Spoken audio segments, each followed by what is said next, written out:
ஓம் நமோ நாராயணாய. திருமலையில் இந்த வருடத்திற்கான சாலகட்ல பிரம்மோற்சவம் அக்டோபர் 4ஆம் தேதியிலிருந்து 12ஆம் தேதி வரைக்கும் நடைபெற போகுது.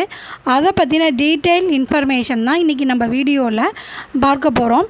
சாலகட்ல பிரம்மோற்சவம், நவராத்திரி பிரம்மோற்சவம், 2 பிரம்மோற்சவம் ஒன்று தான். இந்த வருடம் ஒரே ஒரு பிரம்மோற்சவம் மட்டும்தான் நடைபெற போகுது. ஒரு பிரம்மோற்சவம் ஸ்டார்ட் பண்ணுறதுக்கு முதல் நாள் அக்டோபர் 3ஆம் தேதி அங்குரார்ப்பணம் அப்படிங்கிற நிகழ்வானது நடைபெறும். அங்குரார்ப்பணம் அப்படின்னா என்னென்னா, நவதானியங்களை முளைக்கச் செய்யும் நிகழ்வு. அதே போல் பிரம்மோற்சவம் முடிந்த அடுத்த நாள், அதாவது அக்டோபர் 12ஆம் தேதி திருமலை திருப்பதியில் பிரம்மோற்சவம் நிறைவு பெறுது. அதற்கு அடுத்த நாள் அக்டோபர் 13ஆம் தேதி பாக்சவாரியானது நடைபெறும். டோட்டலாக பார்த்தோம் அப்படின்னா பிரம்மோற்சவம் 9 நாள் திருவிழா அல்ல, டோட்டலாக 11 நாள் திருவிழான்னு சொல்லலாம். அக்டோபர் 3ஆம் தேதி அங்குரார்ப்பணம் நிகழ்வு முதல் நாள் செவ்வாய்க்கிழமை அன்று நடைபெறும். அக்டோபர் 2ஆம் தேதி கோவிலை சுத்திகரிக்கக்கூடிய நிகழ்வான கோவில் ஆழ்வார் திருமஞ்சனம் நடைபெறும். அதையும் சேர்த்து பார்த்தா பிரம்மோற்சவம் டோட்டலாக 12 நாள் திருவிழான்னு சொல்லலாம். பிரம்மோற்சவத்தினுடைய ஒவ்வொரு நாளும் என்னென்ன நிகழ்வுகள் நடைபெறப் போகுதுன்னு பார்க்கலாம். அக்டோபர் 1ஆம் தேதி கோவிலை சுத்திகரிக்கக்கூடிய நிகழ்வான ஆழ்வார் திருமஞ்சனம் அதிகாலை 6 மணியிலிருந்து 12 மணி வரைக்கும் நடைபெறப் போகுது.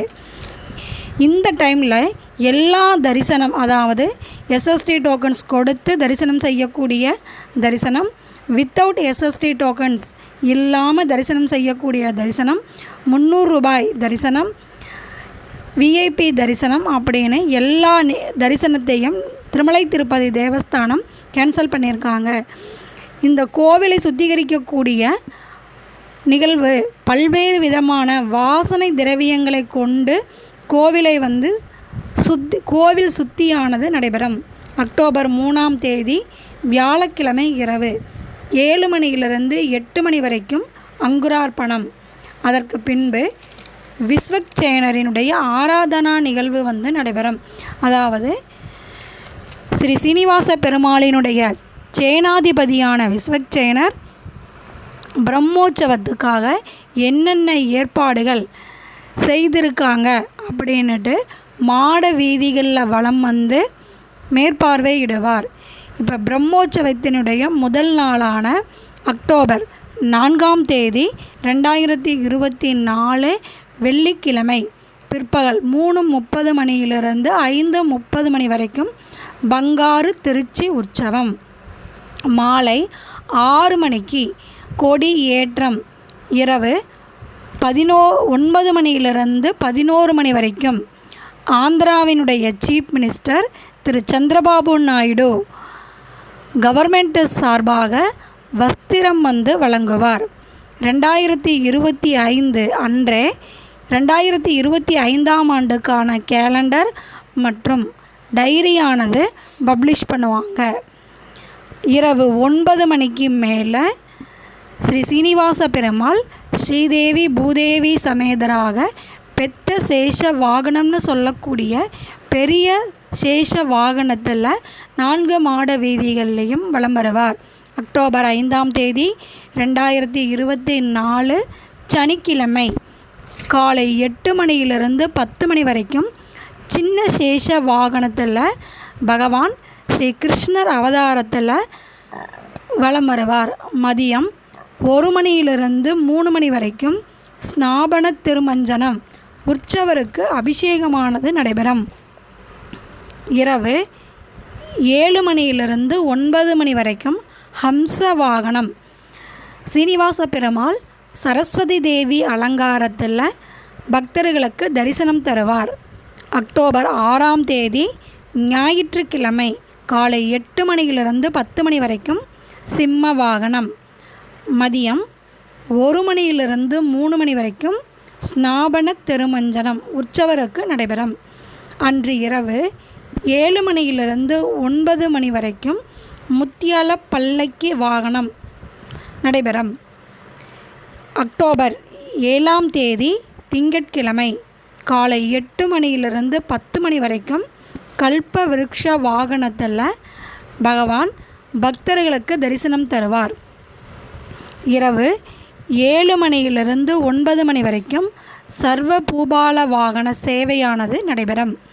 அக்டோபர் 8ஆம் தேதி செவ்வாய்க்கிழமை அன்று காலை 8 மணியிலிருந்து 10 மணி வரைக்கும் மோகினி அவதாரம் அன்று இரவு 7 மணியிலிருந்து 12 மணி வரைக்கும் கருட சேவையானது நடைபெறும்.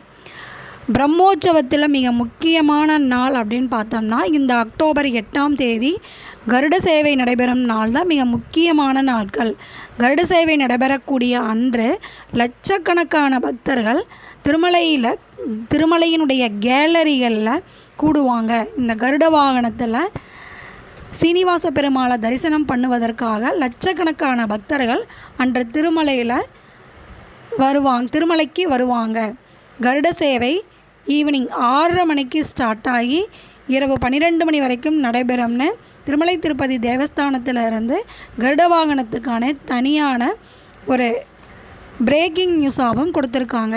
அக்டோபர் 9ஆம் தேதி புதன்கிழமை காலை 8 மணியிலிருந்து 10 மணி வரைக்கும் அனுமந்த வாகனம் சீனிவாச பெருமாள் ஸ்ரீராமர் அலங்காரத்தில் 4 மாட வீதிகள்லையும் வலம் வருவார்.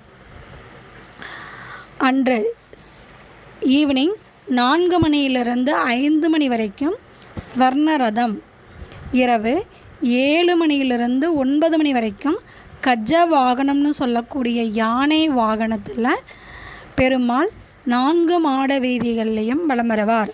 அக்டோபர் 10ஆம் தேதி வியாழக்கிழமை காலை 8 மணியிலிருந்து 10 மணி வரைக்கும் சூரிய பிரபை வாகனத்திலையும் மதியம் 1 மணியிலிருந்து 3 மணி வரைக்கும் உற்சவருக்கு ஸ்நாபன திருமஞ்சனமும், இரவு 7 மணியிலிருந்து 9 மணி வரைக்கும் சூரிய பிரபை வாகன சேவையானது நடைபெறும்.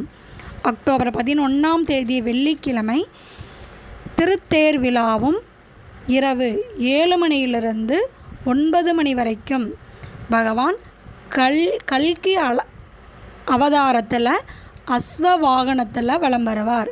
அக்டோபர் 12ஆம் தேதி சனிக்கிழமை பல்லக்கி உற்சவம் காலை 3 மணியிலிருந்து 6 மணி வரைக்கும் நடைபெறும். 6 மணியிலிருந்து 9 மணி வரைக்கும் ஸ்நாபன திருமஞ்சனமும் 7 மணிக்கு கொடி இறக்கமும் நடைபெறும். புஷ்கரணி தீர்த்தத்தில் மிக புனிதமான தீர்த்தமாக அழைக்கக்கூடிய புஷ்கரணி தீர்த்தம், அதில் சக்கராஸ்நானமும் அன்று நடைபெறும். அக்டோபர் 13ஆம் தேதி சண்டே பாக்சவாரியானது நடைபெறும்.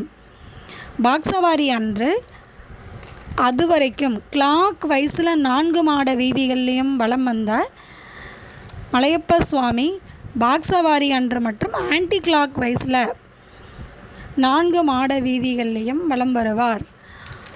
அக்டோபர் 2ஆம் தேதிக்கான தரிசன நிலவரம். அக்டோபர் 2ஆம் தேதி திருமலையில் தரிசனம் செய்த மொத்த பக்தர்களினுடைய எண்ணிக்கை 80,613. டான்சியூஸ் கொடுத்த பக்தர்கள் 24,403. பக்தர்கள் செலுத்திய டோட்டல் உண்டியல் காணிக்கை 2.92 கோடி. 32 வெயிட்டிங் கம்பார்ட்மெண்ட்டில் வெயிட் பண்ணிய பக்தர்கள் சுவாமி தரிசனம் செஞ்சுருக்காங்க. வித்தவுட் எஸ்எஸ்டி டோக்கன்ஸ் இல்லாமல் சுவாமி தரிசனம் செய்வதற்கு 12 மணி நேரம் ஆயிருந்ததுன்னு சொல்லியிருந்தாங்க. இந்த வீடியோ பிடிச்சிருந்ததுன்னா லைக் பண்ணுங்கள், ஷேர் பண்ணுங்கள். அனைவருக்கும் நன்றி, வணக்கம், தேங்க்யூ.